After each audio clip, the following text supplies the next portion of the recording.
Listo, profesor. Gracias.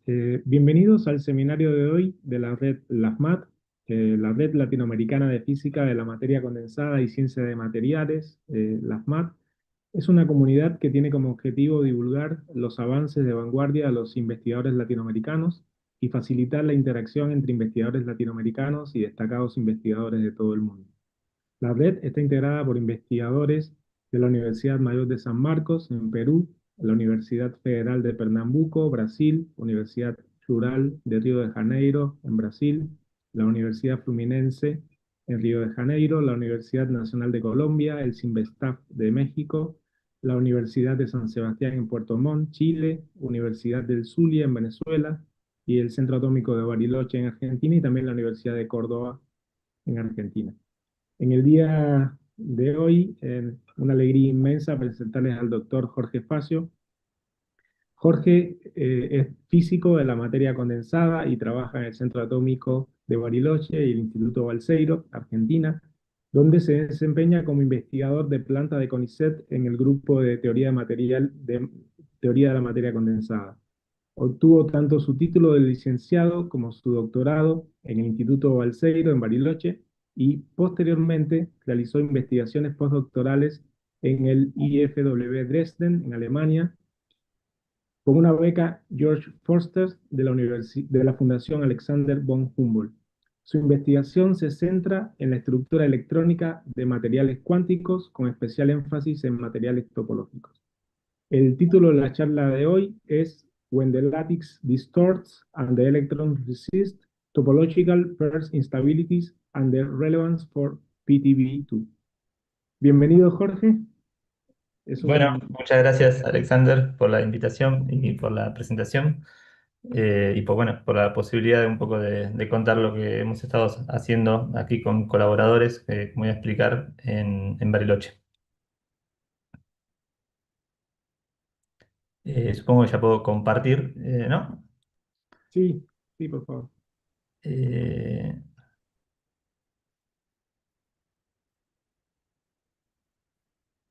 bien, bueno, como les pueden ver en el título de esta charla, esencialmente voy a contar distintos resultados sobre este sistema en particular y un poco el objetivo que me gustaría es que al menos se transmita una idea. Entiendo que por ahí la audiencia puede ser también un poco diversa, así que voy a tratar de introducir esencialmente las ideas más importantes, por ahí los detalles en función de los intereses los podemos ir viendo en la medida que vayan surgiendo. De modo que, en primer lugar, voy a contar una breve introducción a los semimetales de Weil, muy acotada a lo que necesito para esta charla, y un poco el interés en este sistema platino bimuto 2. El grueso de la charla va a estar, digamos, una segunda mitad va a ser esencialmente qué es lo que hemos aprendido de la fase normal, y esto un poco en relación a que hay una fase superconductora, que es la que actualmente está, digamos, impulsando un poco más el interés en este material. Un poco el espíritu de esta charla es que, bueno, la creencia de que necesitamos entender bien la fase normal antes de realmente tener un entendimiento significativo de la fase superconductora. Y lo que vamos efectivamente, la principal idea que vamos a transmitir es que un poco lo que encierra, o lo que fue un poco inesperado al principio de este proyecto, es entender que todo lo que esencialmente es de interés en cuanto a la fase normal de este sistema tiene que ver con física de Pyers, eh, propiamente generalizada a más de una dimensión. Entonces, bueno, este es un poco el schedule para hoy. Esencialmente todo lo que voy a contar fueron trabajos en colaboración. O sea, hoy esencialmente me voy a centrar en estos dos trabajos con Santiago Palumbo, un alumno de maestría, y con Pablo Cornaglia, también otro investigador del Centro Atómico Bariloche. Y estos trabajos están motivados por trabajos anteriores en IFB Dresden, en particular con el grupo de teoría de Jerome van den Briek, y también con distintos grupos experimentales mayormente en Dresden, y bueno, no voy a llegar a comentar porque es un poco materia actual de investigación. Seguimos estudiando ahora con otros grupos, en particular con muestras crecidas por Ana Isadeva en Ámsterdam.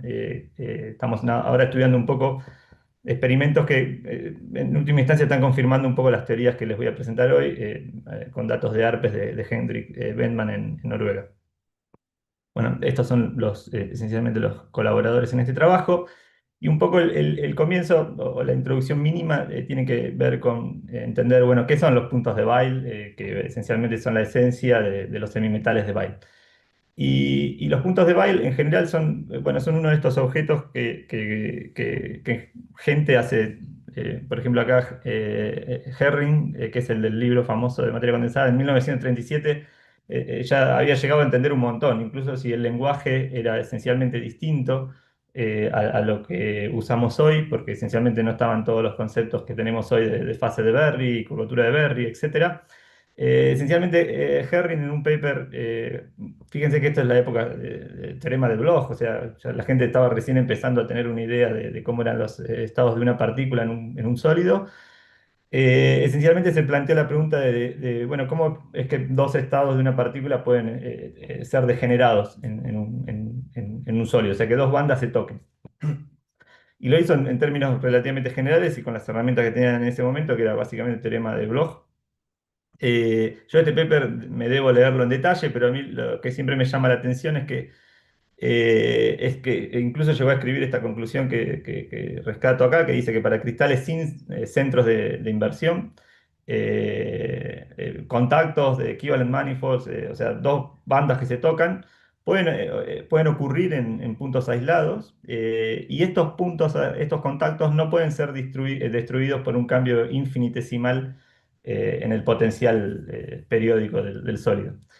Y esto de que no pueden ser destruidos huele a que hay alguna protección, y eso es lo que hoy caracterizamos con invariantes topológicos, y vamos a decir que estos puntos de Weyl van a estar protegidos por un número de Chern, y esto va a evitar que estos puntos se puedan gapear por una perturbación infinitesimal.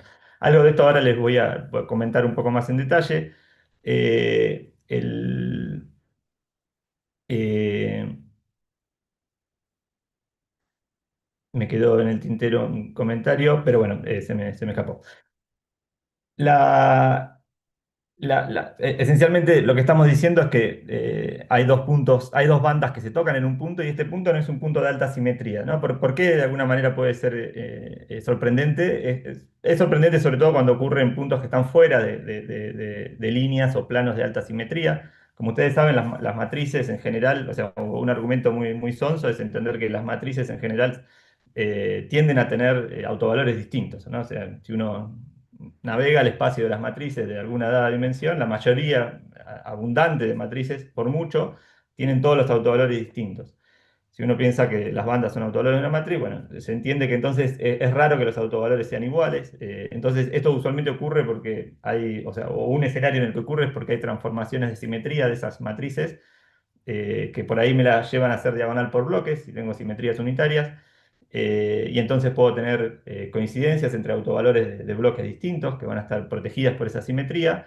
O, como es el centro hoy de esta charla, pueden haber toques que vamos a llamar accidentales porque no hay una simetría explícita en el hamiltoniano que las proteja, y van a estar en este caso protegidos por este invariante topológico que es un número de Chern. No voy a entrar en detalles de las ecuaciones, esencialmente es interesante decir que este número de Chern está dado por las autofunciones. O sea, si yo miro el estado, el autoestado de Bloch en la parte periódica de ese autoestado, puedo calcular esta curvatura de Berry, y esencialmente si tomo una esferita alrededor de este punto, puedo calcular el flujo de esa curvatura de Berry, y eso me va a dar el número de Chern. Y esencialmente, este número de Chern, esencialmente lo que mide, si se quiere, es que si uno toma una rama de este cruce, o sea, tomo esta banda y sigo por la banda de abajo, o sea, me quedo digamos, con la banda de valencia, si quieren, o alternativamente con la banda de conducción, y voy siguiendo como función de K a mi autoestado, esencialmente ese autoestado está cambiando de manera muy violenta en ese cruce. Esa es un poco la intuición que está detrás que está midiendo este número de Chern. Este número de Chern esencialmente me está diciendo que en esta esferita no puedo encontrar un gauge continuo para mis autoestados. Esa es un poco más formal. Y lo interesante es que tiene consecuencias físicas. Esta imagen la tomé de la wiki. Si uno tiene, primero, es decir que en un cristal periódico estos números, estos puntos de Weyl van a aparecer siempre, al menos en pares.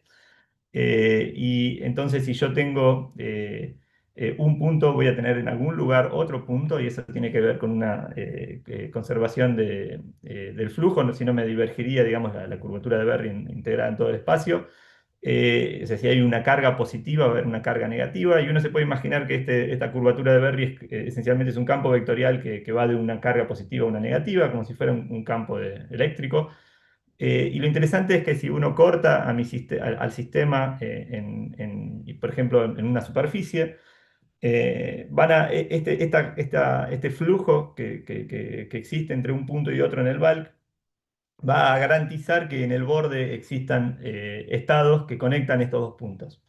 Y estos estados tienen algunas particularidades anómalas. Se dice que tienen que ver con que si uno toma un corte de esos estados a energía constante, esa superficie de Fermi en la superficie forma un arco abierto. Hay múltiples maneras de ver esto. Uno puede ver que los planos contenidos entre dos puntos, a través de los cuales va a haber un flujo neto de curvatura de Berry, esos planos como sistema 2D se comportan como un efecto Hall cuántico, y uno puede pensar que estos arcos de Fermi esencialmente son los estados de borde de ese efecto Hall cuántico embebido en mi sistema 3D. Bueno, por eso muchas palabras. Por ahí conviene también, para presentar cuál es nuestro resultado principal, entender cómo es que la gente entendió primero que uno podía tener esta fase de Weyl estable, o este cruce, que sea una fase que valía la pena buscar materiales porque tenía que haber. Y esencialmente todo esto empezó con los aislantes topológicos. Los aislantes topológicos en tres dimensiones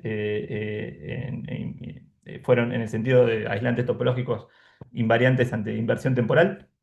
Fueron predichos en el año 2005, si no recuerdo mal, o por ahí en tres dimensiones, 2006, en esos años.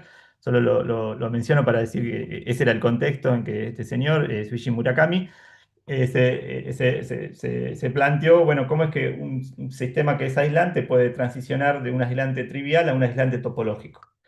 Esencialmente lo que se sabía es que, bueno, para que exista esa transición de fase, que es una transición de fase topológica, lo que tiene que pasar es, o una manera en que eso puede ocurrir si uno preserva todas las simetrías, en particular inversión temporal, es que las bandas se toquen, el gap se cierre. ¿Sí? Entonces, esa era un poco la pregunta. Bueno, ¿de qué manera puede el gap cerrarse en un sistema dependiendo de sus características? Y para nosotros las características son esencialmente sus simetrías. Y lo que Suichi Murakami entendió, que ahora les voy a explicar un poco el razonamiento, el razonamiento es que si uno está en tres dimensiones, y si la simetría de inversión está rota o no está rota, eso marca una gran diferencia. En particular, cuando la simetría de inversión está rota, que sería en este diagrama de fase, hacia arriba o hacia abajo de esta línea punteada, lo que ocurre es que cuando uno va de esta fase topológica, acá dice QSH por Quantum Spin Hall, pero bueno, estamos pensando en 3D, sería este aislante topológico a este aislante trivial. Esencialmente él mostró en argumentos muy genéricos que ahora voy a explicar, que tiene que haber una fase gapless en un rango finito de distorsiones. ¿Sí? O sea, esto lo que quiere decir, en el eje horizontal tengo mi distorsión que me está haciendo que el sistema cierre el gap y lo vuelva a abrir. Y en tres dimensiones, si hay simetría de inversión, esto puede ocurrir en un punto, en mi parámetro de delta que me tunea la transición. Es decir, puedo en un mismo punto abrir y cerrar el gap y pasar de una fase topológica a una trivial, o al revés. Pero si la simetría de inversión está rota, lo que argumentó Suichi Murakami es que no puedo hacer eso en un punto. O sea, tiene que ocurrir, tiene que haber un rango de valores en los que eso va en el que el gap va a estar cerrado. Y el argumento es relativamente simple, tiene que ver con la codimensión del hamiltoniano relevante. La codimensión es esencialmente, uno la puede pensar como el número de parámetros que si yo tengo que tunear en un hamiltoniano para que los autovalores sean iguales. En este caso de 2 por 2 yo necesito que, por ejemplo, tengo una matriz genérica que tiene estos tres parámetros porque es hermítica, A, B y C. Y estoy pensando que este hamiltoniano es, es mi hamiltoniano que depende de K en el sólido. O sea, tenía mi hamiltoniano en espacio real, transformé Fourier y tengo un H de K. Cada una de estas son funciones de K. Y también son funciones de algún parámetro que aquí llamé P, que es el parámetro que voy a considerar que tunea mi sistema y cierra el gap y lo vuelve a abrir. Eh, y la pregunta es, bueno, ¿cuántos parámetros tengo que fijar en este tipo de matriz para, que es una matriz de 2 por 2 para que los dos autovalores sean iguales? Bueno, ahí hay varias cosas. ¿Por qué una matriz de 2 por 2? Bueno, ahí es exactamente donde entra el argumento de que, o el ingrediente de que la simetría de inversión está rota. Si la simetría de inversión está rota y uno tiene un sistema con spin órbita, en general la degeneración de spin está rota y uno puede pensar que cuando se tocan dos bandas, realmente son solo dos bandas, ¿sí? No cuatro, porque no sé, por ejemplo, si hubiera degeneración de spin en todos los puntos K, cuando se tocan dos bandas en realidad son cuatro estados y el hamiltoniano relevante tiene cuatro estados. Pero si la simetría de inversión está rota, yo puedo pensar o conjeturar que se están tocando realmente dos bandas, dos estados únicamente en ese punto K. Y entonces, efectivamente, uno puede considerar que lo relevante es un hamiltoniano de 2 por 2. En ese caso, si ustedes ven las condiciones, o sea, una manera de pensar es que yo tengo que pedir que A sea igual a B y que la parte real de C y la imaginaria sean cero, y esas son tres condiciones. Esa es una manera de ver que esta la codimensión es 3 para una matriz hermítica de 2 por 2. Y entonces yo estoy pensando que estoy buscando un punto K donde esto ocurra a medida que yo varío mi parámetro P, ¿no? Entonces yo tengo cuatro, esencialmente, si quieren, variables que puedo variar, porque el punto K donde se cierra el gap es arbitrario, o sea, no me importa que sea en cualquier lugar. Y entonces fíjense que, nada, me sobra un parámetro, ¿no? O sea, si yo, la moraleja es, si yo encuentro un conjunto de puntos, K, KX, KY, KZ, y un parámetro P para el cual estas tres condiciones se verifican, como hay una redundancia, si yo ahora varío un poco mi parámetro P, lo más probable es que voy a poder encontrar otro punto K donde se vuelve a satisfacer, ¿sí? Si yo tuviera, por decirlo de otra manera, si yo tuviera solo dos dimensiones, ahí tendría Kx, Ki y P, y tendría un sistema de tres ecuaciones y tres incógnitas, entonces esencialmente habría un solo punto donde, como mucho, se va a verificar este conjunto de tres ecuaciones. Pero si tengo más dimensiones, esencialmente tengo más facilidad para encontrar puntos y eso se va a traducir en que como función de mi parámetro P que me controla la distorsión, esencialmente voy a tener un rango finito de puntos donde el gap está cerrado. Y lo que está pasando en ese rango finito de puntos es que estos puntos se están moviendo en el espacio K. Y hay múltiples ejemplos de que esto ocurre y no voy a andar en detalles. Pero bueno, un poco vamos a retomar este argumento al final y vamos a ver que efectivamente, si bien Suichi Murakami estaba concentrado o interesado en el toque de dos bandas pensando en la física de transiciones de fase topológicas, y vamos a ver que en realidad ese es un contexto, pero hay otros. Y eso es interesante porque un poco esta idea de Murakami permeó mucho y buena parte o alguna parte de la comunidad, yo mismo hace algunos años, medio que creíamos siempre que la física de los semimetales de Weyl entonces siempre estaba cerca en algún sentido de la física de los aislantes topológicos. Pero si ven estos argumentos de codimensión, en realidad no hacen uso de eso realmente, de la física de aislantes topológicos. Y lo que un poco luego entendí y un poco les voy a transmitir hoy es que en realidad pueden haber otros escenarios donde la física de un gap abriéndose o cerrándose es natural, la física de Pyers va a ser natural, y donde entonces la física de los metales de Weyl puede estar presente, incluso si estamos muy lejos de adelantos topológicos y cosas por el estilo, y ese es un poco lo que aprendimos con Platino Bimuto 2. Bueno, un poco la historia de este sistema tiene muchos años anteriores a este paper, pero en este paper con otros colegas, esencialmente yo hice la teoría y formulé una predicción que es que tenía puntos de Weyl. Esa predicción no tiene mucho mérito, es esencialmente basada en cálculos de DFT que son fáciles de hacer. Y con las herramientas que hay hoy en distintos códigos es fácil encontrar estos puntos. Este punto, el WP, es el punto de Weyl. Está en un camino que no es de alta simetría, ahora lo voy a ilustrar un poco, y como es una fuente y un sumidero del número de curvatura de Berry, esencialmente hoy hay algoritmos relativamente eficientes que si uno hace el cálculo de FT y construye funciones de Bannier y bla, bla, bla, puede esencialmente buscar por estas fuentes y sumideros de curvatura de Berry y encontrar estas degeneraciones aisladas. En su momento formulamos esta predicción y ahí habían otros datos experimentales que mostraban superconductividad, pero no había realmente una conexión entre los dos fenómenos. Y como semimetal de Weyl no parecía excelente, salvo por el hecho de que notablemente el punto de Weyl está muy cerca del nivel de Fermi, son apenas 50 mili o algo, 50 volts. Pero mi opinión personal era que no era muy interesante como semimetal de Weyl, porque si bien uno tiene un gap en buena parte del espacio acá, también tenía algunos pockets de electrones, como pueden ver acá, que eran relativamente grandes. Entonces yo era un poco escéptico con que esta predicción fuera relevante. Pero realmente, bueno, como les decía antes, la consecuencia, si uno mira desde arriba, en la zona de Brillouin, o sea, esto es una proyección, estos puntos de Weyl, por ejemplo, este acá es uno de estos puntos, el rojo, digamos, pero por las simetrías que tiene el problema electrónico, van a haber otros que están, por ejemplo, este de acá está conectado con este por inversión temporal, este de acá está conectado con este con un plano de reflexión y también hay simetría de rotación de 120 grados. Entonces, en total uno tiene 12 de estos puntos y la principal forma de experimentalmente de ver que esto es así suele ser mirar en la superficie. En este sistema ahora les voy a mostrar, hay dos posibles terminaciones y uno corta en planos donde es fácil clivar al cristal. Y esencialmente en las proyecciones, uniendo la proyección de estos dos puntos, aparecen esquemáticamente estados de superficie que tienen este aspecto.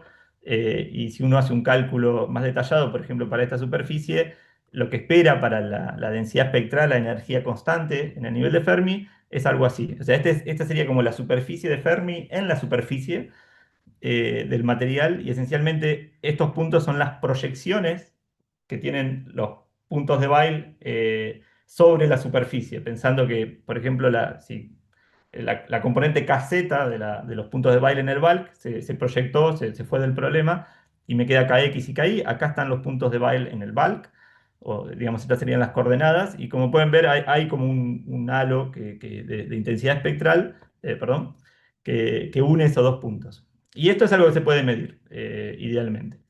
Pero como decía, yo era un poco escéptico, a pesar de haber visto estos arcos de Fermi primero en la compu, que eran bastante intensos, etcétera. Pero por suerte, esos experimentos me ignoraron, y en particular en el grupo de Borisenko fue el primero en hacer experimentos de fotoemisión buscando estos arcos de Fermi. Y esencialmente este es un espectro de ARPES, Angle Resolved Photoemission Spectroscopy, y esencialmente el principal, bueno, primero pueden ver, y esto sobre la derecha son cálculos de DFT.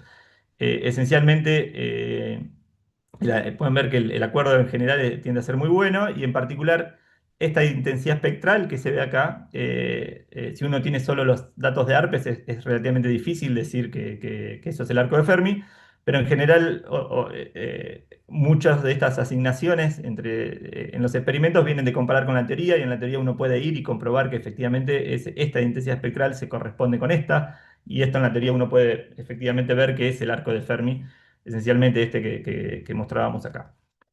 Y hoy, esto fue publicado el año pasado, este año ya apareció otro por un grupo independiente en Estados Unidos que también dijo que ven los arcos de Fermi, y ahora les voy a mostrar otros experimentos que también los muestran, así que yo creo que esta predicción ya está absolutamente verificada y hay acuerdo de distintos grupos. Un poco el interés actual, en el cual no voy a entrar en esta charla, tiene que ver con, en este mismo paper se reporta que cuando se enfría, este estado se gapea, y esencialmente solo este estado, al menos en un rango de temperatura, y se gapea de una manera que tiene toda la pinta de superconductividad. Esta es una simulación esencialmente, pero estos son datos experimentales que muestran esta diferencia de color tiene que ver con la apertura de este gap. Y esto es un poco lo que está llamando el interés hoy, y hay mucho trabajo que está ocurriendo alrededor de esto, que tiene que ver con que estos estados de superficie, que están allí por cuestiones topológicas del bulk, aparentemente tienen una inestabilidad hacia una fase superconductora, y eso suena interesante. A mí el experimento que más me gusta que hicimos, que hicimos, yo no hice la teoría solamente con Ricardo Bocaturo. Acá, esto fue hecho en el grupo de Christian Hess en Dresden. También estaba en ese momento Janina Fasano, que es de aquí de Bariloche, en Dresden, y hizo también estos experimentos. Tienen que ver con QPI, que es quiere decir Quasi-Particle Interference. Esencialmente, lo que se hace, no voy a entrar en detalles, pero se mide un mapa en el espacio real de la conductancia con un STM, de la conductancia túnel. Y esencialmente hay una idea muy simple, que es que si uno transforma Fourier este mapa del espacio real al espacio K, va a tener, y esto está simetrizado además, va a tener una serie de picos, estos son picos en el espacio K, y un poco la idea de estos picos, o uno puede formular más formalmente, pero esencialmente si uno tiene alta intensidad en un punto, por ejemplo, que no sea gamma, porque ahí hay otros efectos, pero si uno tiene alta intensidad en un punto como este, o cualquier punto, la intensidad de ese Q tiene que ver con lo siguiente. Uno puede pensar que en esta superficie tenía estados con un K en la superficie que se estaban propagando, escaterean con alguna impureza, con alguna inhomogeneidad, etcétera, y pasa a tener un K más Q. Y un poco la idea es que esta impureza esencialmente no le va a cambiar la energía, o sea, este estado va a pasar a otro estado sobre la superficie de Fermi, pero sí va a cambiar su momento. Y si hay muchos procesos en los que uno pasa de K a un K más Q, en este Q va a haber más intensidad en esta transformada de Fourier de este mapa en el espacio real de la conductancia. Esto se puede formular, y un poco entonces lo interesante es que uno puede, esto no, si uno tiene una superficie de Fermi en el espacio K, en la superficie, puede tratar de inferir, bueno, cuáles serían los Q que más probables van a aparecer, ¿no?, en el experimento. Entonces, si bien esto no mide directamente la superficie de Fermi, vía cálculo, vía comparación con cálculo, se puede tratar de inferir si estos piquitos que aparecen tienen algo que ver con los arcos de Fermi en particular. Y en este caso en particular, nosotros teníamos los cálculos de la superficie de Fermi ya hechas hace años, básicamente, hace tiempo, y esta gente midió en el medio, o sea, de manera completamente independiente. Un día nos preguntan, che, tenemos todos estos piquitos, ¿de dónde pueden venir? La verdad que no teníamos idea, porque yo no era muy optimista de que fuera realmente de los arcos de Fermi. Pero realmente fue una sorpresa muy grande, porque sí, el cálculo que hicimos fue esencialmente quedarnos con estos sobre la izquierda, A y C, son los arcos de Fermi en el cálculo. Si uno se queda con la parte más intensa que tiene ahí en el cálculo, esto es esencialmente el arquito que les mostré anteriormente. Y A y C son distintas terminaciones del material, porque este material tiene una estructura laminar y uno la puede cortar en este plano. O sea, cuando la puede cortar en los planos de bismuto, que son los gaps de Van der Waals, donde es más fácil clivar el sistema, pero cuando uno corta allí puede exponer azarosamente o esta terminación o esta terminación, y la superficie de Fermi en la superficie depende de la terminación. Y esencialmente, si uno calcula una suerte de densidad de vectores Q que conectan a distintos puntos de mi superficie de Fermi, o sea, si yo me fijo cuántos procesos hay que conecten con este vector rojo a dos puntos que están en mi superficie de Fermi, lo que obtengo es esta intensidad celeste. Y si voy variando estos procesos, lo que obtengo sobre la derecha es la- la- la, lo que sería mi simulación del espectro de QPI basado en los arcos de Fermi. Y en esta otra mitad, esencialmente lo que pueden ver es el experimento. Y el acuerdo es fantástico. Esencialmente, es más claro acá para esta otra terminación, donde los arcos de Fermi resultan ser más puntuales. Esencialmente uno tiene pocos vectores que conectan distintos puntos K en mi superficie de Fermi y uno tiene esta suerte de triángulo. Y esto es lo que se ve experimentalmente si uno hace un zoom en algunos estos triángulos de acá, por ejemplo. Y si uno tiene un arco de Fermi un poco más extenso, no tan puntual, esencialmente completa este triángulo porque hay más estados alrededor de estos puntos. Y uno puede, con cálculos de FT, esencialmente reproducir con una precisión notable realmente detalles muy finitos. Entonces, bueno, están estos arcos de Fermi y no queda duda. Sin embargo, si bien uno pudo hacer esta predicción muy precisa y realmente verificarla experimentalmente, algo un poco vergonzante es que estos puntos de Weyl tienen una característica como Herring, no todos, que esencialmente son cruces accidentales que reflejan la topología del sistema, pero ¿por qué el sistema es topológico? En alguna medida es un accidente, o bueno, habrá siempre alguna razón energética de que la estructura de bandas era conveniente que fuera así. Eh, pero no deja de ser molesto, sobre todo cuando uno ahora si uno quiere entender más cosas, como la superconductividad, etcétera, no deja de ser molesto que si alguien viene y me pregunta, bueno, pero ¿por qué están esos puntos de Weyl ahí? Y la respuesta honesta es que no sé, para ser justos, también es cierto que como son accidentales, esa pregunta así formulada por ahí no tiene sentido, porque si son accidentales, la pregunta de por qué no es muy buena. Pero el hecho es que uno querría por lo menos tener una intuición de por qué ese accidente ocurrió, digamos. Y eso es el objetivo, o fue el objetivo que nos propusimos con Santiago Palumbo y Pablo hace algunos años. Y una pregunta que sí está bien definida y que uno con cálculos podría resolver o plantear y tratar de responder es ¿por qué este compuesto tiene estos puntos de Weyl ahí dada su estructura cristalina, ¿no? Dado que la estructura cristalina es así, ¿por qué en el espacio de momentos tengo esos puntos de Weyl? Y la pregunta, si bien está mejor definida, es súper, no deja de ser desafiante porque la estructura de banda, yo acá les estoy mostrando un zoom de 2 electron volts, pero aquellos que hayan hecho DFT usualmente saben que debajo de esto sigue una maraña de bandas que uno asociado a la banda, a la celda unidad que tiene acá, tiene del orden de 70 bandas debajo del nivel de Fermi en la valencia. Y esto que ocurre acá es un detalle en el nivel de Fermi. Ese también era otro pequeño misterio. Bueno, ¿por qué dentro de todo este lío que hay en la estructura de banda de este sistema, el sistema pone este punto de Weyl muy cerca del nivel de Fermi? O sea, es un accidente, ok, pero no jodamos, ¿por qué es que pasa?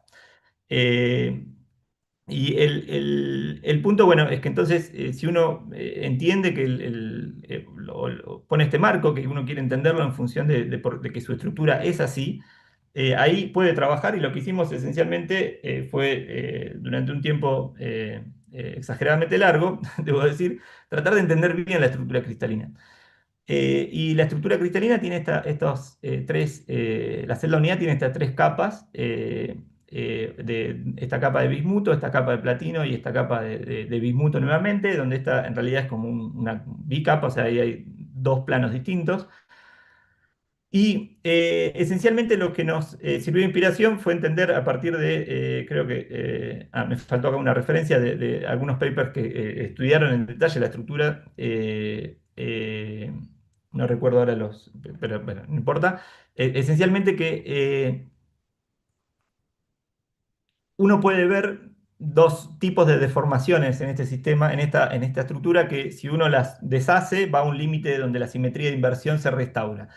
Y en particular, por ejemplo, si uno lo ve como capa por capa y analiza este plano de bismuto que está mostrado acá desde arriba, esto de acá abajo es este plano de bismuto 1 y bismuto 2, esencialmente lo que ves desde arriba es una red triangular, pero bueno, donde hay átomos de distinto color. El distinto color refleja el átomo que se desplazó del plano.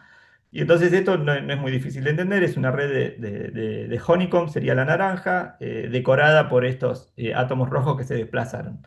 Si yo deshago ese desplazamiento y este átomo bismuto 1 vuelve a esta posición que está acá, lo que me queda es una red triangular. Y fíjense que ahí hay una simetría de traslación distinta, ¿no? Porque acá en una celda unidad, en este sistema 2D, visto como sistema 2, tengo tres átomos. pero si yo deshiciera esta distorsión estructural y este átomo rojo vuelve al plano, bueno, puedo pasar a describirlo con una red de Bravais con un átomo, entonces hay una simetría de traslación distinta, ¿no? En este otro plano pasa lo mismo, pero es más difícil de por ahí de visualizarlo. Uno tiene triángulos grandes, como estos verdes, y triángulos chiquitos, como estos naranjas y grises. Pero uno se puede imaginar que si yo a estos triángulos o muevo los átomos, puedo distorsionarlos, de modo que esta red triangular distorsionada pasa a ser una red triangular exacta, y voy a volver a tener simetría de inversión. Eso lo vamos a ver un poco más en detalle. Pero lo que quiero enfatizar es que hay un límite en este sistema que tiene simetría de inversión, y ese límite no es simplemente que tiene simetría de inversión, sino que tiene más simetrías de traslación, o sea, va a tener una celda unidad en el espacio real más chica. Y eso fue un poco lo que, junto con otras cosas que le voy a comentar ahora, nos empezó a llevar a que acá hay algo que huele a Pyers. Voy a explicar también qué es Pyers por ahí, porque no todos necesitan saberlo. Pero bueno, déjenme ya decir cuáles son los cuatro puntos de esta charla, luego de esta introducción. Es que brevemente les voy a mostrar que como función de esta distorsión que controla la simetría de inversión, existe una transición de un metal a un semimetal, que esta transición viene de estas simetrías, está controlada esencialmente no tanto por la simetría de inversión espacial rota, sino porque se rompen simetrías de traslación, que las propiedades topológicas que tiene este sistema siguen de física orbital, vamos a llamar, vamos a explicar qué quiere decir eso, y que en definitiva este sistema es un muy buen representante de física de Pyers en 3D, que eso es lo interesante, y porque no es una generalización, digamos, trivial de 1D. Realmente la dimensionalidad importa y vamos a ver cómo. Entonces, bueno, primero los hechos que son simples, que hay una transición de metal a semimetal controlada por la simetría de inversión. Aquí cita la referencia de estos papers. Este Kaiser 2014 estudió muy bien la estructura y explicó que hay un grupo, una simetría que contiene a la simetría de platino bismuto 2, un grupo espacial que tiene simetría de inversión y que tiene una celda unidad más chica. Y está este paper de Takaki en 2022 que mostraron que si uno reemplaza un pequeño porcentaje de bismuto por teluro, puede estabilizar esa fase centrosimétrica que tiene más simetría de traslación también. Por ahí esto es trivial, pero conviene también decirlo. No siempre la simetría de inversión y la simetría de traslación están relacionadas. O sea, si uno toma un ferroeléctrico común, yo diría lo más común en el imaginario de la gente al menos es que uno rompe la simetría de inversión sin cambiar la celda unidad. ¿Sí? O sea, la traslación, uno puede encontrar perturbaciones que rompen la simetría de inversión y no le hacen nada a la simetría de traslación. En este sistema viene un poco acoplado, al menos en esta distorsión que estamos de alguna manera eligiendo. Entonces, el otro punto, bueno, esta transición metal-semimetal, ¿qué quiere decir? Quiere decir que si uno toma la estructura esta de Takaki, donde no hay distorsión, y calcula la estructura de bandas y se fija la densidad de estados, sin spin-órbita tiene esta densidad de estados azul, y con spin-órbita, perdón, bueno, o con spin-órbita es esta densidad de estados azul. Y si uno introduce la distorsión que rompe la simetría de inversión y reduce la simetría de traslación, esencialmente pasa a tener esta densidad de estados roja. Eh, y bueno, por ahí depende de su ojo para ver estas densidades de estados, pero acá hay dos puntos que son groseros. Uno es que el efecto es gigante, el efecto de la distorsión, no tanto del spin-órbita. O sea, el spin-órbita es importante también, pero es menos importante, se puede cuantificar eso. Esencialmente, uno pasa de tener una densidad de estados relativamente grande y con algunos features, pero no muy particular, o sea, esto vamos a identificar como un metal, a tener un semimetal donde hay un pseudo gap. Todavía hay estados en el nivel de Fermi, pero hay muchos menos, un factor aproximadamente 2,5 o algo así. Y esto ocurre con o sin spin órbita. Ahora lo vamos a ver en las bandas, que esto que el efecto de la distorsión es brutal. De nuevo que el spin órbita parece tener un efecto más secundario. Si uno mira las bandas, en un momento les explico qué es lo rojo, pero esencialmente en el límite centrosimétrico las bandas se ven así, usando la misma estructura de cristal, o sea, usando una supercelda. Ahora lo vamos a comentar un poco más, pero hay un montón de bandas en el límite centrosimétrico. O sea, este es el metal al que me refiero en esta curva azul. la estructura de bandas detrás de esta densidad de estados es esencialmente esta. Mientras que si uno introduce la distorsión, lo que pueden ver es que hay muchos estados que se fueron de nivel de Fermi, acá medio que se abrió un gap, pero quedan estos cruces, en este caso sin spin órbita, estos cruces son líneas nodales que están entre gamma y K, es un detalle, ahora lo vamos a clarificar. Pero esencialmente esto es el mensaje número uno, hay una transición de un metal con un montón de bandas en el nivel de Fermi a un semimetal con donde hay algunos cruces solamente en el nivel de Fermi. Que esta transición viene realmente no tanto de la simetría de inversión rota, sino de las traslaciones. Uno lo puede entender así, y ahora les explico entonces qué es este color rojo. Como les decía, entre estas dos estructuras hay una supercelda, porque esta tiene más simetría de traslación que esta. Para hacer este cálculo, a esta estructura la representamos con una supercelda para que sea comparable y tenga las mismas bandas y el mismo espacio K, o la misma primera zona, digamos, en el cálculo. Entonces, pero bueno, indudablemente en estas, si uno toma la estructura centrosimétrica que tiene una celda unidad más chiquitita, la zona de Brillouin es más grande y es esta zona de Brillouin azul, mientras que la negra es la zona de Brillouin correspondiente al caso donde tengo la distorsión, la simetría de traslación más chica. Eh, entonces, ¿qué ocurre? En el caso, uno sabe que típicamente puede pensar a esto como en etapas. Uno dice, bueno, yo represento a mi estructura de bandas en la supercelda, y lo que voy a tener es que cuando prendo la distorsión, o en esa representación en la supercelda, en realidad tengo, perdón, muchas bandas que fueron foldeadas, porque en la supercelda tengo una zona de Brillouin más chiquitita, ¿no? Entonces, si yo partí de mi primera zona de Brillouin azul, que era la más grande, y ahora represento todo entre gamma y K y M en esta primera zona más chica, bueno, a muchos de estos estados los foldeé. Los tengo que foldear hacia adentro o trasladar por un vector de la red. Y entonces, esencialmente, eso es lo que trata de distinguir el color rojo del negro. O sea, las bandas negras son bandas que fueron foldeadas. Uno eso lo puede calcular a partir de los autoestados, hay maneras de hacerlo. Esto se llama el peso de unfolding, sería el rojo. Y mientras que las bandas rojas son bandas que no fueron foldeadas. Entonces, el punto esencial que uno tiene que entender es el siguiente. Todas estas bandas que están en gamma, por ejemplo, debajo del nivel de Fermi, entre -1 y 0, esencialmente son bandas que fueron foldeadas desde K. Y eso es porque esencialmente del K de la celda normal, que sería el azul, perdón. Entonces, si yo tomo el K de la celda normal, acá tengo uno, acá tengo otro. Si yo lo desplazo, lo foldeo por este vector G1 de la red recíproca de la supercelda, caigo en gamma. ¿Sí? O sea, este estado, si ven, está a la misma energía que este estado, simplemente porque fue foldeado. Cuando prendo la distorsión, estos estados ahora se acoplan, porque esencialmente la distorsión hace eso, me va a hacer que estos estados ahora se hibridicen entre los rojos y los negros con los negros, todos. Y lo que termina pasando es que como resultado de eso, este cruce de acá donde hay alrededor de 4 bandas sin spin, se gapean dos pares y como pueden ver el efecto es brutal, es del orden de 1 electron volt o 0,8 electron volts. Y es esa hibridización y es la que esencialmente tiende a abrir un gap en toda la zona de Brillouin, pero en algunos lugares no puede. Y ahí entra un poco la simetría que se preserva, algunas simetrías que se preservan y la topología que vamos a comentar. Pero esta transición lo que quiero enfatizar es que tiene todos los ingredientes de foldeé bandas, prendí una distorsión y esas bandas se van a gapear.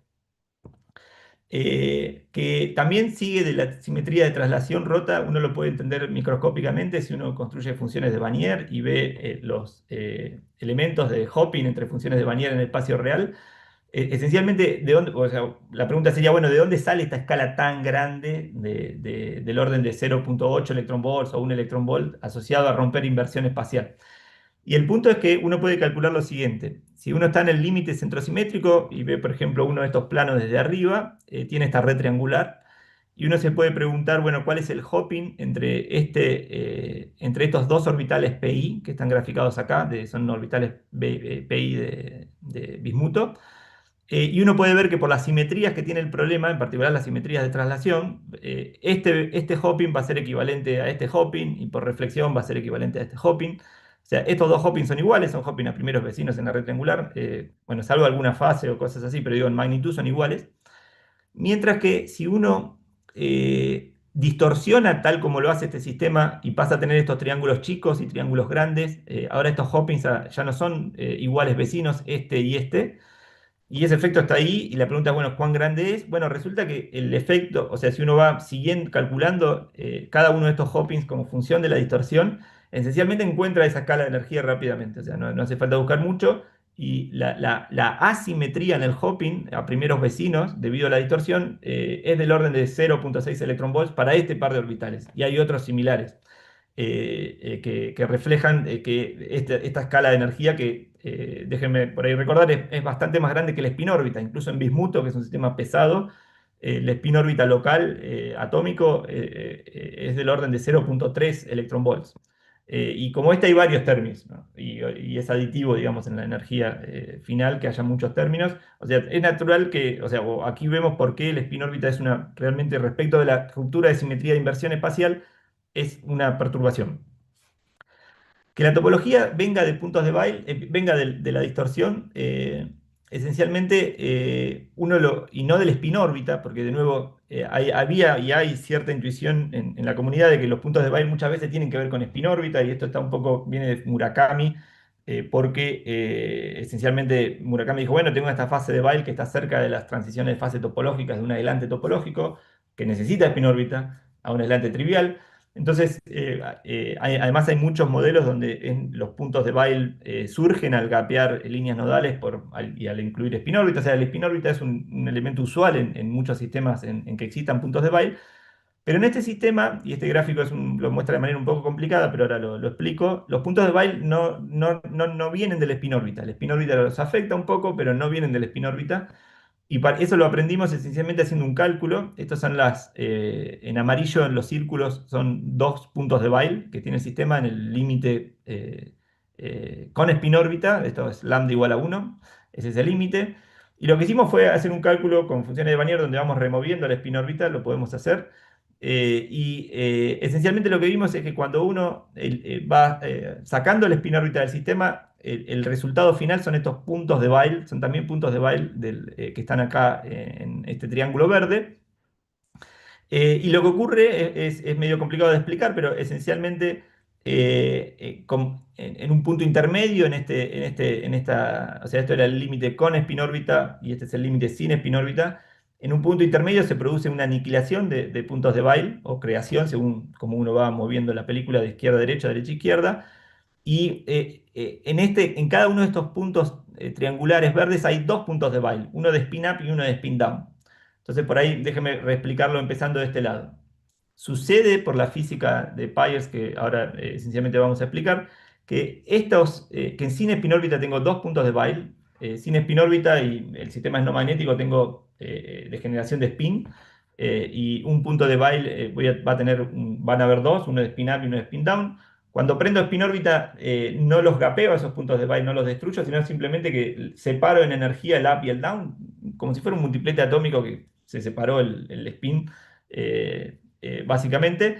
Y uno de esos pares, que ahora ya no tiene el spin bien definido, pero uno de esos pares de puntos de Weyl se aniquila y hay otro que persiste y es el que está hasta el final. Bueno, esta es una imagen de la dinámica en el espacio acá, pero por ahí conviene ver lo siguiente. Si uno hace el cálculo sin spin órbita, y estas son las bandas de gamma al punto de Weyl que hay sin spin órbita, que sería este triangulito, a M, este sería el camino. Bueno, uno tiene estas bandas que se cruzan, este es el punto de Weyl, esencialmente, o es uno de los puntos de Weyl. Y un poco lo que pueden ya intuir es que lo que yo les decía es que en el sistema hay algunas bandas que fueron foldeadas y se splitearon por el spin órbita. Esas bandas estaban en gamma, o yo remarqué las que estaban en gamma, que este gap que hay en gamma del orden de un electronvolt son el resultado de acoplar por la distorsión a estados que fueron foldeados. Entonces podemos decir que estos fueron estados foldeados y spliteados por la perturbación. Y esos estados, cuando se mueven, dispersan hacia el borde de zona, se cruzan esencialmente con estados que no habían sido foldeados. Se hibridizan por la distorsión y aparecen estos puntos de Weyl la mirada más naive, pero que es útil en este sistema, es que esencialmente es un punto de Weyl que termina emergiendo entre una banda foldeada y una no foldeada. Por eso, para eso el spin órbita, digamos, no juega ningún rol. Con spin órbita lo que pasa es que, bueno, uno rompe la degeneración de spin, el sistema es no centrosimétrico, entonces, por ejemplo, alrededor del punto M me aparece este efecto Rashba que es grande, pero esencialmente la imagen es la misma, o sea, tengo un punto de Weyl, ahora se movió ese punto de Weyl, en vez de ser este punto triángulo verde, es este círculo amarillo. O sea, pasan cosas, no es que no pasa nada, pero la estructura es la misma en el sentido de que este par de bandas, tal como este set de bandas acá, son estados que fueron foldeados y gapeados, y se cruzan con estados que habían sido originalmente no foldeados, digamos, que estaban allí naturalmente. Entonces, bueno, Pyers. Por ahí la charla hubiera sido mejor empezando por acá para que todos estemos en la misma hoja, pero es fácil de entender de todas maneras. Pyers en 1D muchos probablemente lo han visto en algún curso. Esencialmente el modelo más simple es el que, bueno, el que estudió Pyers, que es una cadena lineal con Hopkins a primeros vecinos. Uno tiene una relación de dispersión como esta, que es un coseno. Y uno se plantea, bueno, ¿qué pasa si yo introduzco una distorsión que tiende a dimerizar a mi cadena? O sea, sencillamente químicamente uno podría decir, paso de una cadena de hidrógenos a una cadena de hidrógeno 2, pero bueno, o si no, simplemente tengo estos dos átomos y los dimericé y ahora tengo un hopping acá efectivo que es más grande, T más delta, y un hopping aquí que es más chico, T menos delta. Tengo una supercelda, entonces tuve que foldear bandas. Esta banda celeste que está acá es el resultado de trasladar o foldear esta que está acá, un vector de la red. Y cuando prendo la distorsión, para un delta finito lo que va a pasar es que esa distorsión me va a abrir un gap. Y un poco la imagen que uno tiene acá, que uno tiene una dimerización en el sentido de que tiene enlaces cortos y enlaces largos, consecutivos uno al lado del otro. Bueno, y eso me reduce la simetría de traslación, que es la esencia de pasar de un metal a un aislante, en este caso, cuando abro este gap, en este punto. Sí, entonces, ¿qué pasa en platino bismuto 2? Hay muchas coincidencias, pero no es lo mismo. Primero, porque para esto es esencial tengo una dimensión. Acá tenemos tres dimensiones. El sistema dispersa en tres dimensiones, pero por lo menos podemos pensar esquemáticamente, pensemos primero en dos dimensiones. Yo tengo esta estructura distorsionada, no tengo enlaces cortos y largos, o sí los tengo, pero en realidad el objeto geométrico que más naturalmente representa lo que está pasando acá son los triángulos, y está bien porque estamos pensando en este caso en este plano 2D. Y si uno se inspira en Pyers, lo que empieza a tomar más en serio es el hecho de que uno tiene estas cadenitas, donde tengo un triángulo grande y un triángulo chiquito, un triángulo grande y un triángulo chiquito, y con la virtud de que esto me llena el espacio 2D preservando algunas simetrías como C3, C3 o sea, rotación de 2 pi sobre 3 y mirrors. De modo que esta cadenita, que acá está, creo que la había seleccionado, sí, de triángulos grandes y chicos, se repite y me cubre el espacio, y este triángulo grande equilátero que formaba parte de esta cadena también forma parte de una cadena que está rotada. Pero digamos, tenemos el germen de Pyers, de que uno pasó de algo, de triángulos equiláteros en este caso, a triángulos grandes y chiquitos, y es natural si uno está en 2D decir, bueno, si en la física de Pyers en 1D estaba dado por tener un cover de la línea 1D de segmentos grandes y chiquitos, es natural si uno está en 2D pensar en que, bueno, tengo que buscar, o un caso sería este, que donde uno busca un cover del espacio en términos de triángulos grandes y chiquitos, en vez de triángulos iguales. Lo lindo de este triángulo, de esta red que está acá, es que si uno mira los bonds, no a primeros vecinos, pero digamos los primeros seis que uno toma, que serían los primeros vecinos, pero no son todos de igual magnitud, de un dado centro, esencialmente hay solo dos distancias, porque tengo estos bonds azules que están en este triángulo y estos bonds naranjas. Entonces se recontrapresta esto a decir, bueno, hagamos el modelo de Pyers, donde tengo en vez de exactamente un bond fuerte, T más delta, el hopping, y un bond débil, T menos delta, pero nada más que ahora tengo otra dimensionalidad y otra estructura cristalina. Y lo que pasa es muy instructivo. De nuevo acá esta es la zona de Brillouin de la supercelda, y en azul la de la celda normal. Lo que pasa es que si uno, bueno, tengo tres átomos en mi nueva celda unidad cuando introduzco la distorsión, Muy parecido a Pyers en este modelo simple con orbitales S en estos sitios. Uno tiene entonces una banda que no fue foldeada, una banda que fue foldeada, pero en realidad por la dimensionalidad son dos bandas que fueron foldeadas y es muy fácil de entender. Esencialmente, si yo tomo este camino gamma K que estoy eligiendo, yo puedo trasladar a todo este segmento mediante este vector a esta línea y todo este segmento, la energía de esta banda esencialmente es esta línea. Pero como estoy en dos dimensiones, tengo otro segmento que son puntos K distintos en mi celda normal original y eso me va a hacer que estas bandas vengan dos y que sin distorsión, bueno, me caen dos que están degeneradas a la misma energía. Eh, Además, esta distorsión, y es algo también distinto a 1D, preserva algunas simetrías, en particular preserva, por ejemplo, la reflexión respecto de estas líneas, de estos planos de reflexión. Y entonces, asociado a eso, en esta línea gamma K, que es una línea invariante de esta reflexión, uno puede indexar a los estados con autovalores de esa simetría, o sea, si transforman de manera par o impar bajo la reflexión. Y resulta, esto déjenme simplemente enunciarlo, los estados que son foldeados de esta línea o de esta línea transforman de manera opuesta bajo la reflexión, o sea, uno este más y este más menos quiere decir ese autovalor bajo el mirror de estos tres estados.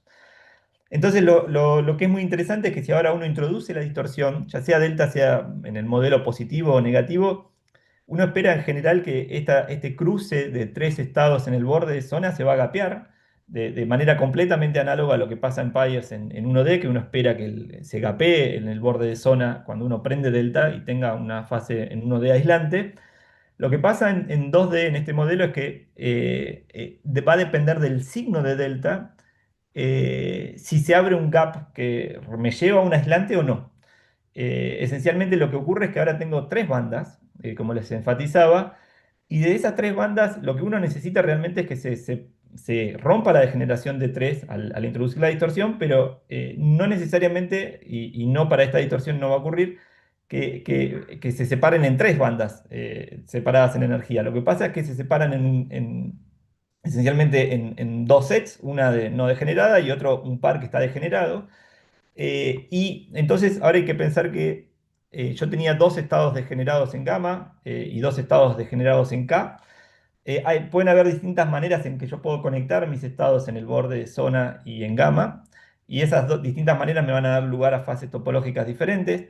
Esencialmente, hay una fase donde efectivamente abre un gap, que sería para delta menor que cero, y hay otra fase en la que, para el signo opuesto de delta, en que cambia la conectividad entre mis estados en el borde de zona y en gamma, de modo que ahora el par que se me forma en K, el par de estados degenerados en K, involucra a un estado foldeado, que era este, y a uno no foldeado.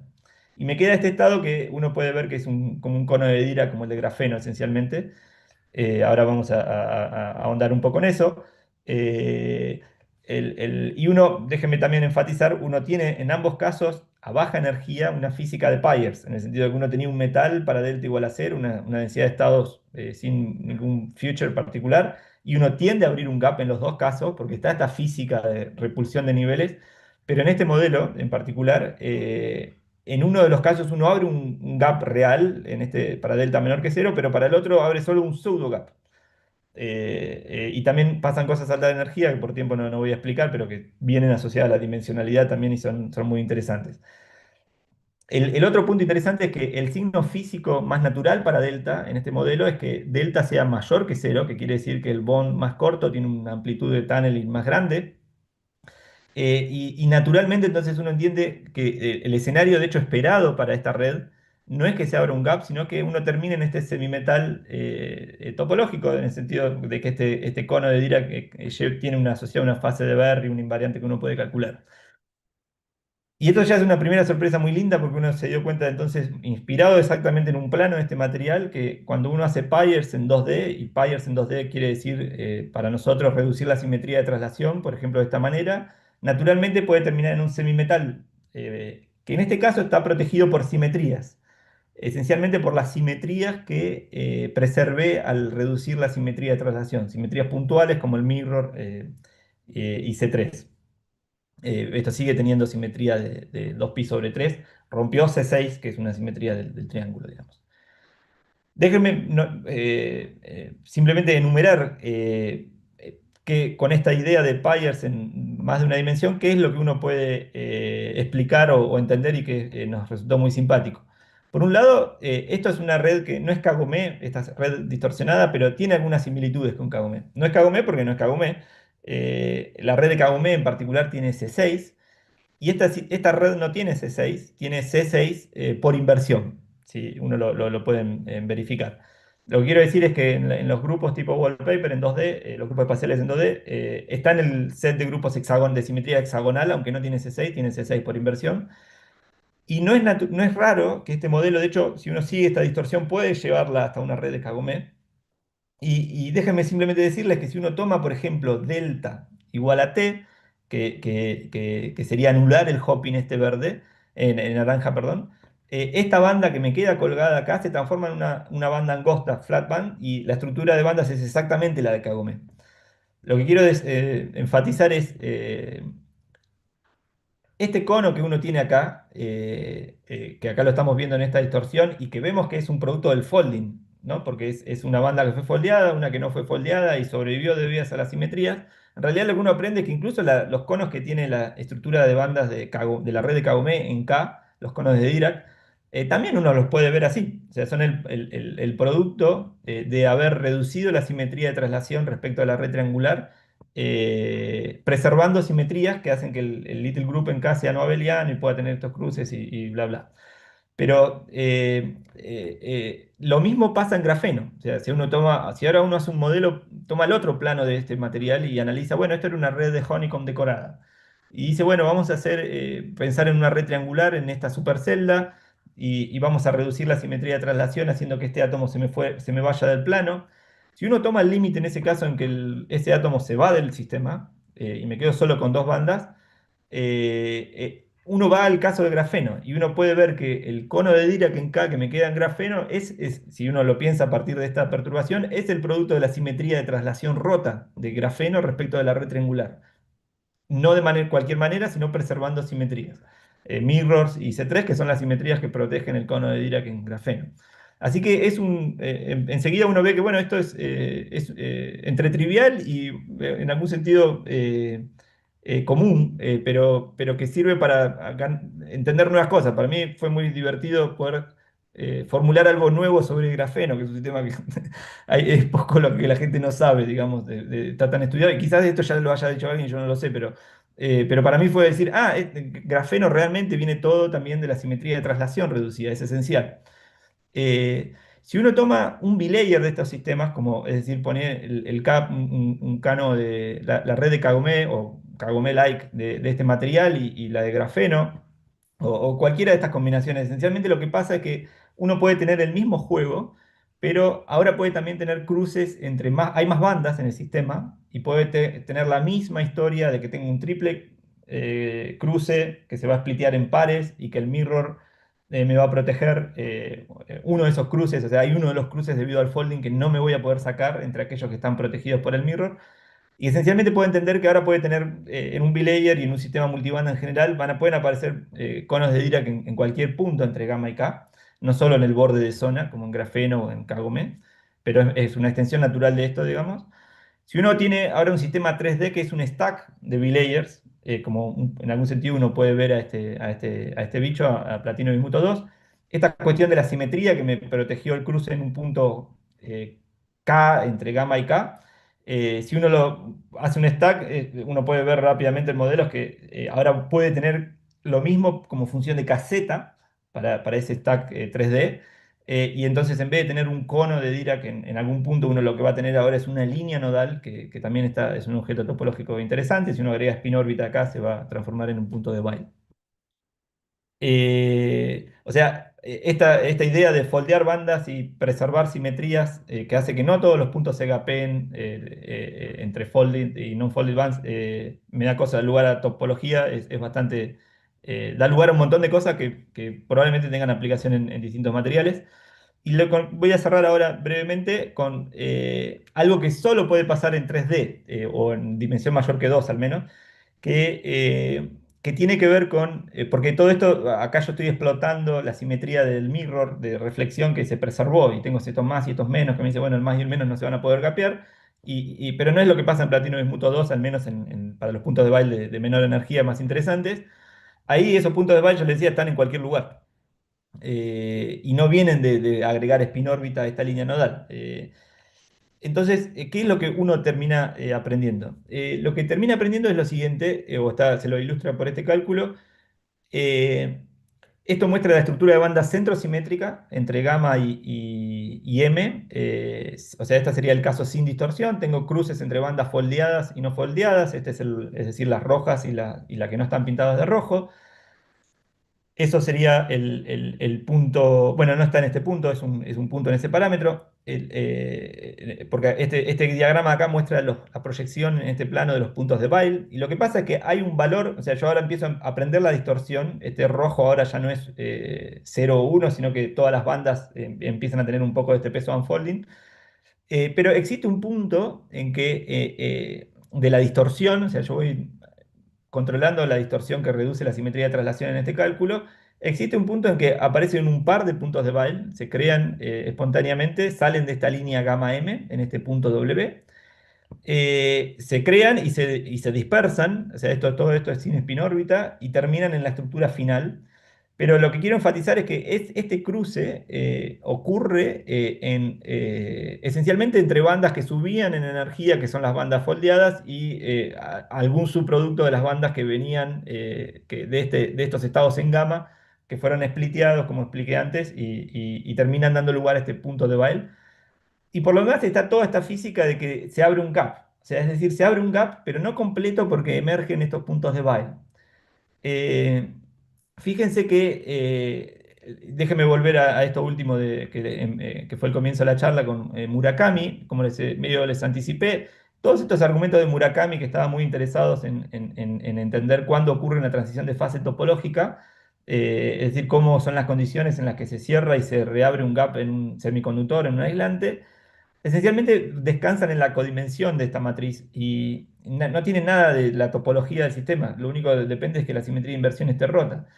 Y entonces uno puede tomar exactamente los mismos argumentos de Murakami, pero ponerlos ahora en el contexto de Peirce. ¿Y eso qué querría decir? En ese contexto, P es la distorsión que reduce la simetría de traslación.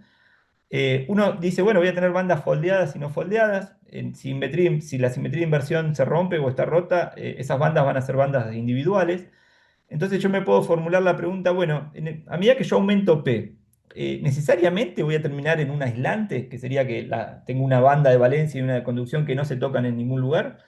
Bueno, la respuesta que te da la codimensión es que si vos estás en tres dimensiones, en realidad bien podés terminar en una fase de baile estable porque vos foldeaste bandas, prendés una distorsión que tiende a abrir gaps por todos lados en el nivel de Fermi, eso gana energía, pero te podés encontrar con el hecho de que la codimensión de esta matriz es 3 y vos estás pescando o viviendo en un espacio de 4 parámetros, podés encontrarte como resultado de la física de Pyers en 3D, con la simetría de inversión rota, una fase estable de Weyl. Es decir, que creaste en algún punto de tu distorsión P, un punto donde se cruzan estas bandas foldeadas y no foldeadas. Esa distinción deja de ser sharp una vez que prendiste la distorsión, pero esencialmente es eso. Y te quedaste ahí en esa fase estable, y que podés terminar de eliminar eventualmente, o sea, podés terminar abriendo un gap, pero hay un rango de parámetros de esta distorsión donde una vez que cruzaste dos bandas vas a tener estos puntos de baile. Y fíjense que esto como resultado también sirve para entender por qué estos puntos de Weyl terminan tan cerca del nivel de Fermi, que era también una intriga. Porque si vos tenés una física que te hace abrir un gap en el nivel de Fermi, y resulta que tenés algunos puntos aislados donde se cierra el gap, bueno, esos puntos aislados por conservación de la carga, que es un número entero en todos estos cálculos, no pueden quedar en ninguna otra energía. O sea, si solo hubiera puntos de Weyl en el sistema, bueno, van a quedar en el nivel de Fermi, si son tipo uno como estos. Cuán lejos están del nivel de Fermi te dice, bueno, cuán ineficiente fuiste en abrir gaps en todos lados. Pero un poco eso te da una idea intuitiva de por qué efectivamente esto está muy cerca del nivel de Fermi. Está toda esta física de Pyers que te tiende a abrir un gap, pero que no puede, o sea, terminar de estabilizar un aislante porque surgieron estas obstrucciones para abrir un gap topológicas, estas obstrucciones dadas por los puntos de Weyl.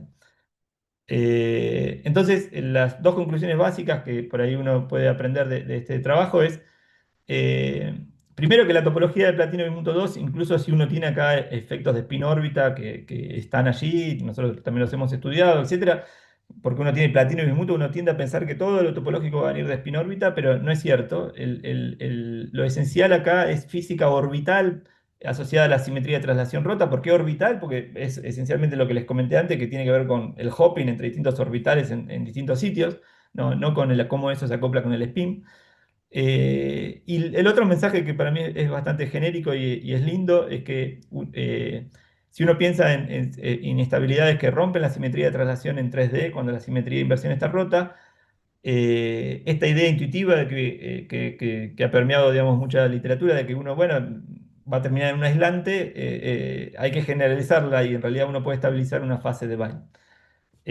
Así que, bueno, con eso déjenme de nuevo terminar con agradecimientos a los colaboradores que en estos trabajos en particular y a los anteriores y a los futuros o no, presentes. Así que, y bueno, gracias a ustedes por su atención. Si hay preguntas.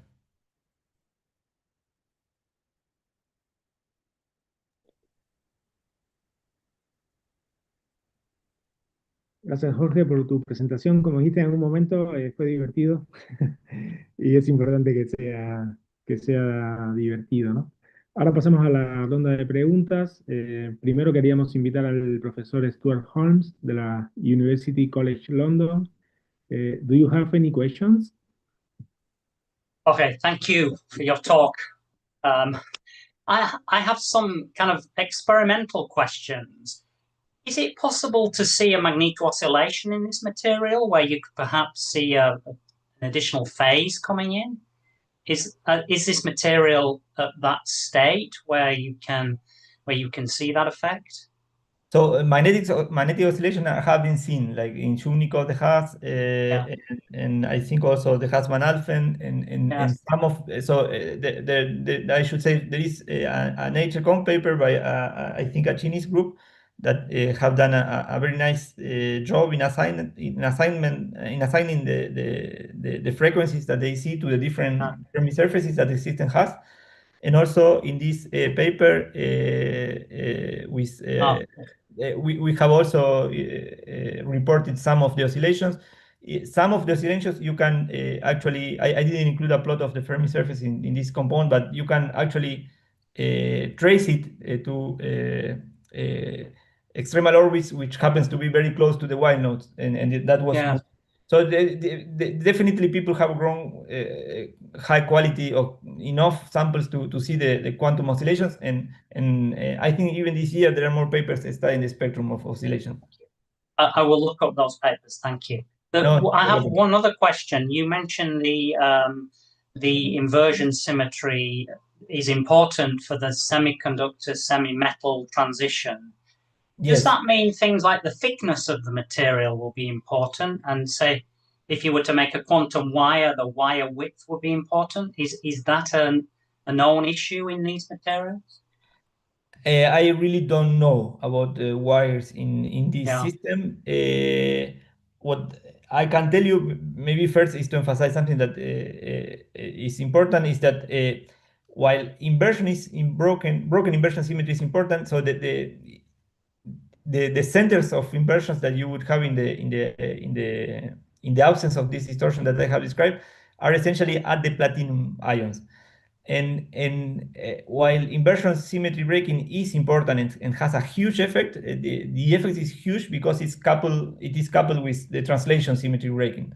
So you can think, and there are materials that actually implement this, you can think of other distortions that break inversion. For instance, you could, if you start from this, not from this one, but from the center symmetric limit where this atom is here and all these atoms are equivalent, these triangles are equilateral, you can think of, for instance, of replacing all this layer by tellurium, and this can be done, at least in some extent. And that system would break inversion symmetries because you now, when you map bismuth to bismuth by platinum, through platinum, you don't have inversion because you have tellurium instead of bismuth in the two layers. And that breaks inversion, but the effects are very tiny overall. Yes. So you go from a metal to a metal with some Rashba. So all the huge effects come from the fact that you implement all these in-plane distortions that reduce the translational symmetry. And regarding your main question of, it's really not, I cannot comment. Yes, no problem. But thank you for your answers. It probably means that in the sophisticated growth chambers by MBE or something like that, the surface will be really important. The substrate interface with the material will be very important. That is certainly true, and this is something that people have learned, and is actually learning because particularly the group of Borisenko was the first to report superconductivity in at least the signatures of superconductivity. Now this year appeared another paper in the US where they say that they agree on the Fermi arcs, they see them, but they don't see the superconductivity. And then there was another paper by Borisenko, which is very nice also, and explain how important is to have a really perfect sample surface, atomic surface at the surface to see the superconductivity. So they provided much more data in this other paper, and showing under which conditions you can see them, and explaining why this other paper probably didn't see them. So I think it's becoming a really yes, it's a engaging. fascinating piece. It's Yes. full of physics. It's really interesting. It's full of physics. Yes, It's it is. very interesting. Thank you. Thank you, Jorge. Thank you for your answers to my questions and your talk. Thank you. You're welcome. Thank you, Professor Holmes. Ahora queríamos invitar al profesor Arturo Martínez del CIMBESTAF de México. Arturo, ¿tienes alguna pregunta? Buenos días. No tengo preguntas. Sin embargo, me pareció muy interesante tu charla, Jorge, en el sentido de la física que tiene detrás. Solo que no entendí cuál es lo que hiciste. ¿Haces DFT o experimentos? Perdón, sí, gracias. No, yo usualmente hago DFT. Trato de no hacer solo DFT, o sea, me gusta pensar en los modelos y en la física que hay detrás, pero el toolkit de estos cálculos fue DFT. O sea, en este trabajo en particular mi contribución fue esta predicción. Pero después los resultados que le presenté hoy, si bien están basados en cálculos de DFT, estos trabajos tienen más que ver con modelar los resultados de DFT y entender por qué las bandas de DFT son como son. Y en ese sentido no son tanto sobre DFT, más sobre la física de la distorsión estructural. Pero sí, hago teoría. O sea, ¿y qué software usas para DFT? Sí, eso estuve flojo. Estos cálculos de acá son con el código desarrollado por Klaus Kopernik en IFB Dresden, en el grupo de Jerome van den Brink, que es Full Potential Localized Orbitals, FPLO. FPLO, ese es el código que he usado para estas cosas, que es un código muy handy para estudiar propiedades topológicas, porque tiene una interfaz con funciones de Wannier propias, digamos, no la de Wannier 90, sino que vienen en este paquete y que tienen por construcción todas las propiedades de simetría del sistema. Son fuertemente localizadas, incluso si no máximamente localizadas, y tiene un montón de herramientas para estudiar puntos de Weyl, etcétera. Está bueno para no reinventar la rueda, digamos, es muy útil. Sí. Muchas gracias, Jorge. De nada. Gracias. Gracias, Arturo, Jorge. Y ahora invitamos a la profesora Gabriela Grat de la Universidad Nacional de Córdoba. Gabriela, ¿tienes alguna pregunta? Hola, ¿qué tal? ¿Qué tal, Jorge? Hola. Bueno, muy súper tu charla, muy interesante. Muy bueno todo, mucha física. Y, mm, y bueno, yo justo iba a preguntar, mira, lo mencionaste ahí y lo habías mencionado así al paso, que usaste las funciones de Wannier. Así que justamente eso quería preguntarte, el tema de las fases de Berry, cómo te metiste ahí. Y ahí vos mencionaste que no utilizas el Banier 90 que se aplica a los distintos códigos, sino que es un Banier especial de este código que no lo conozco, que es un código pseudopotenciales o el Electron, que es.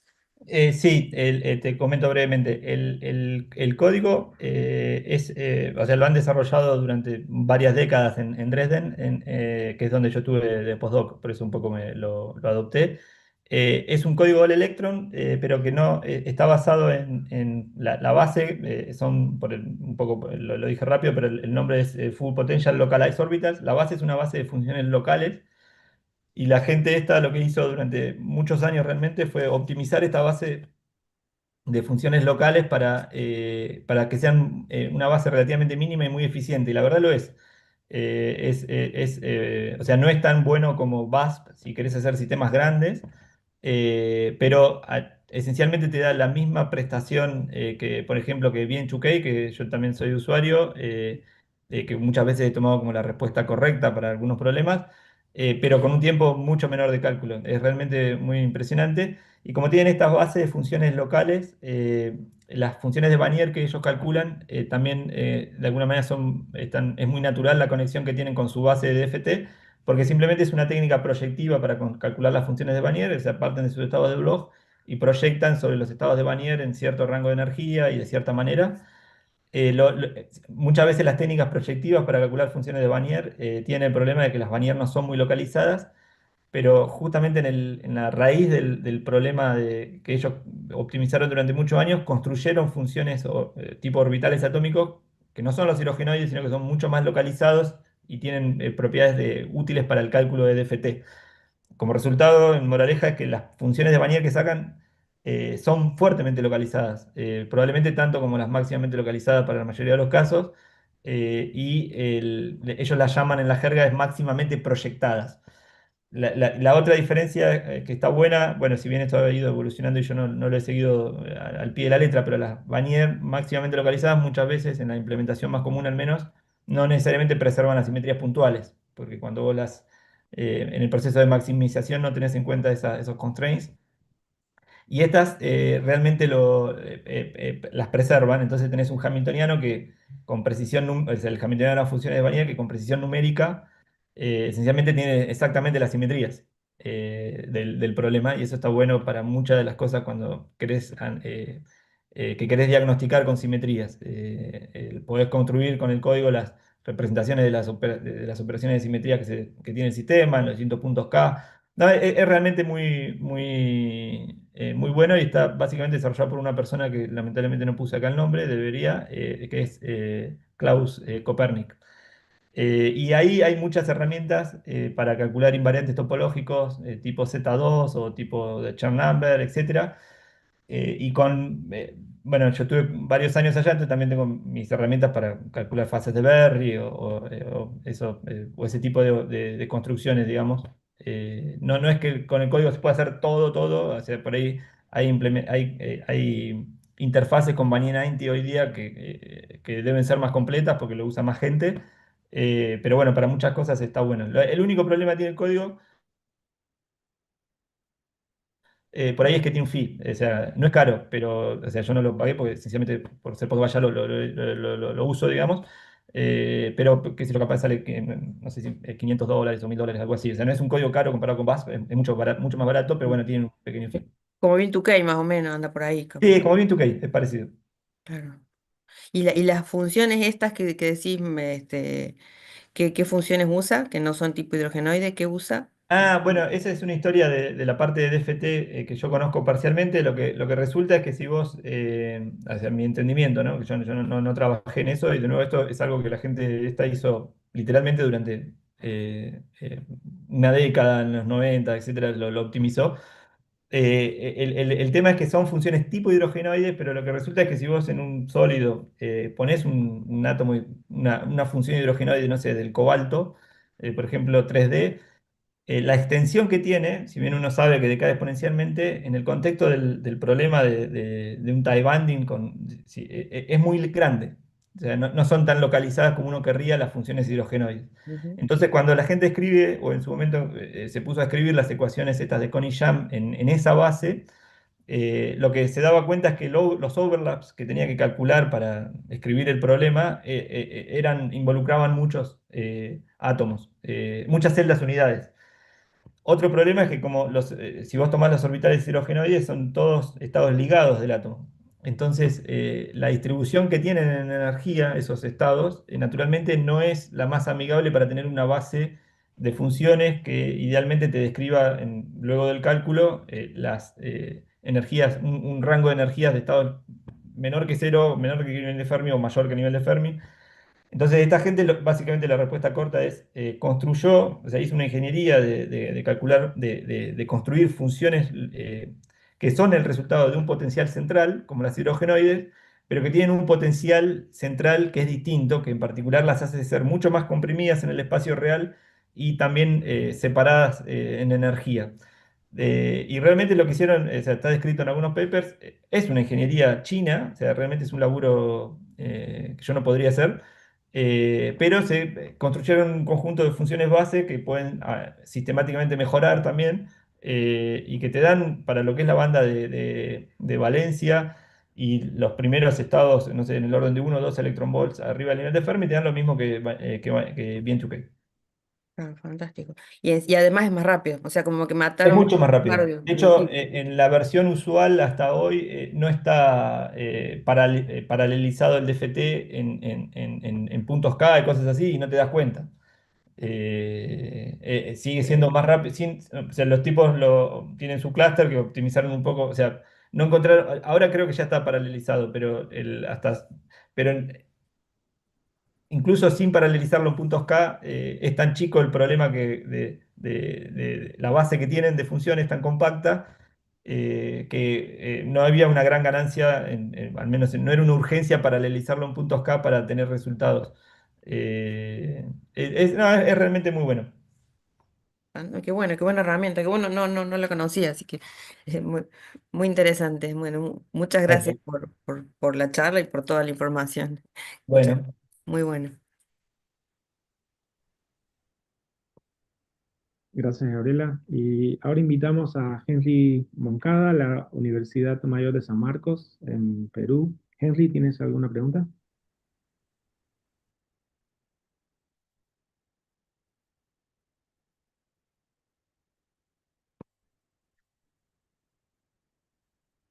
Henry Moncada.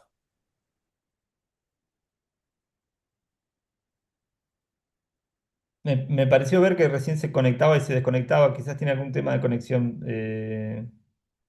Bueno, seguimos con Miguel Delgado, de la Universidad de los Andes, en Mérida, Venezuela. Eh, Miguel, ¿tienes alguna pregunta?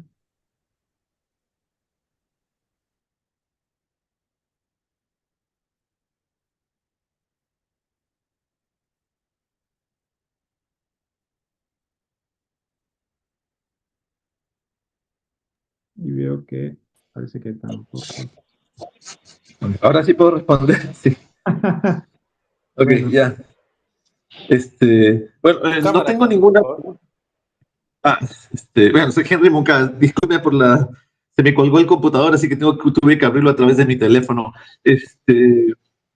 La charla estuvo súper interesante, aunque estuvo fuera de mi área de investigación.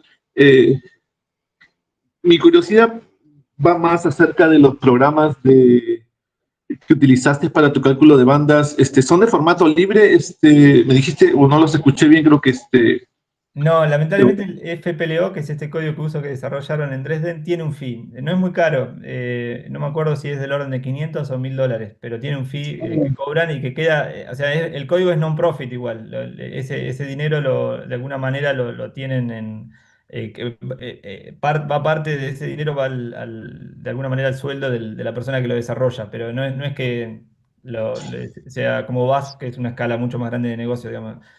O sea, tiene un fee, pero no es muy caro, digamos. ¿Y ese software es de la institución donde hiciste El ODOC, sí. Sí, sí, ok. En este instituto de IFB Dresden está en particular Klaus Kopernik, y hay otra gente, Manuel Richter, de mayor edad, digamos, que bueno, ahora se retiró, pero Klaus Kopernik fue el desarrollador principal, digamos, durante muchos años. Y es un código super handy, está buenísimo incluso para analizar cualquier cosa en el espacio K, o sea, por ejemplo, o la simetría, si uno tiene sus propias herramientas para visualizar la estructura cristalina y el espacio K, y que son muy útiles, por ejemplo, si uno tiene simetrías en el sistema, le puede pedir a este código que cuando que te muestre los distintos planos de reflexión y te pone un planito. Es súper, para aquellos que usan o han usado Bien2K, esto es como, una vez que lo usas no querés volver a Bien2K porque es mucho más friendly, digamos. Es lo que puedo comentar. Tiene un fee, Ok, pero dependiendo, pero no es muy alto, digamos. ok. El nombre es Full Es- Potential Orbit, right? FPLO, mira, puedo escribir en el chat, quizás, para que.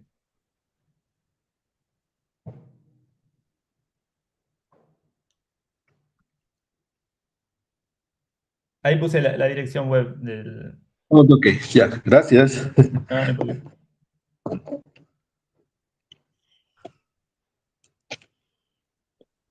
Gracias, Henry. Ahora le damos la palabra a Blanca Rojas de la Universidad del Oriente en Venezuela. Blanca, ¿tienes preguntas? Hola, feliz día. Bueno, felicidades al ponente. Y solamente la inquietud es si hay alguna aplicación de lo que él explicó en los materiales polímeros.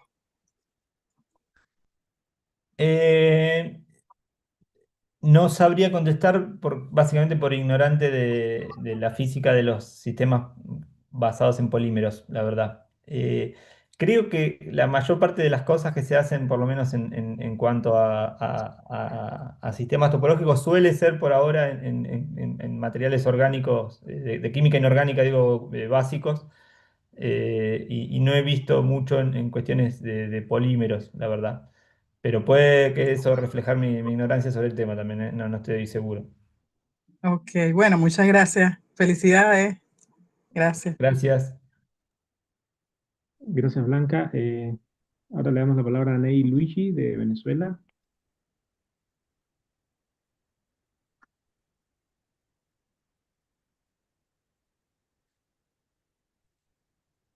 Eh, Parece que no está ahí. Eh, Natalie Ojeda.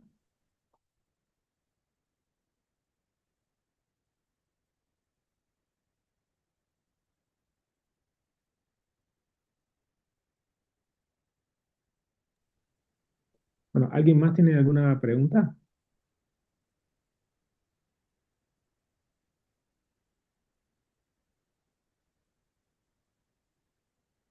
Bueno, parece que por acá se acabaron las preguntas. Melvin y Jimena, ¿hay preguntas del público a través de las redes sociales?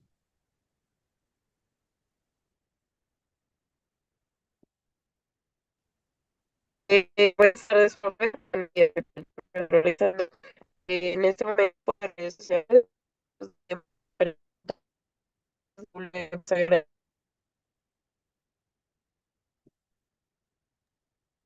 No te eh, escucho muy bien, al menos yo no escuché bien, no sé si los demás. Yo tampoco. Eh, ¿Puedes repetir, Jimena?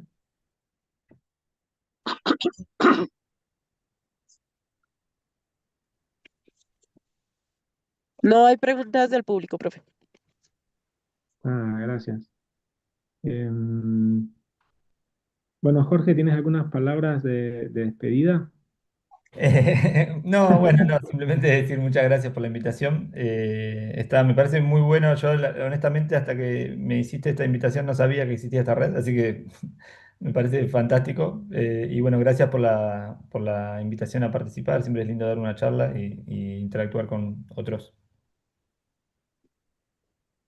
Gracias, Jorge. Bueno, ahora invitamos a todos los presentes a que abran sus cámaras y micrófonos y así despedimos a Jorge. Ahí vemos a Luis, que es el presidente de la red. Ok, muchas gracias, Jorge Facio, por su excelente charla, por haber aceptado también nuestra invitación, ¿no? Y estás bienvenido a participar como panelista en cualquier charla que en el futuro que se te apetezca. Puedes entrar, participar, hacer tus preguntas, ¿no? Si quieres inclusive dar los siguientes meses otra charla nueva, etcétera, estás invitado y eres bienvenido siempre. Bueno, muchas gracias, Luis. Muy amable. Muchas gracias. Gracias, Alexander. Bueno, gracias a todos. Chao, Jorge. Thank you, Hasta luego. Alexander. Chao, Thank you. Okay. Gracias. Chao, chao. luego. Bye. Bye. Bye. Ciao, ciao. Bye bye.